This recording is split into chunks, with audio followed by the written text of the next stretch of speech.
À quel prix compromets-tu ton éternité? Méditation. Que voulez-vous me donner, si je vous le livre? Ils lui remirent 30 pièces d'argent. Et depuis, Judas cherchait une occasion favorable pour le livrer. Matthieu 26, versets 14 à 25. Judas livra Jésus pour 30 pièces d'argent.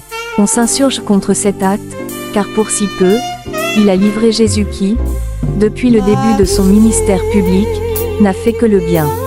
Il est pourtant plus facile de condamner Judas, que de reconnaître que, nous-mêmes, chrétiens, agissons parfois comme lui. Nous livrons Jésus pour si peu chaque fois que nous succombons au désir de notre chair. Aujourd'hui, il est devenu courant de rechercher les richesses de ce monde à tout prix, parfois même en empruntant des voies contraires à Dieu.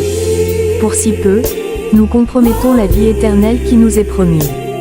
Pour des plaisirs éphémères, nous mettons en péril nos relations, nous marchons dans l'adultère, la convoitise, la désobéissance. Judas a livré Jésus pour 30 pièces d'argent. Mais le sacrifice de Jésus, lui, n'a pas de prix. Le prix qu'il a payé nous redonne la vie en abondance, celle dont nous nous sommes privés à cause du péché.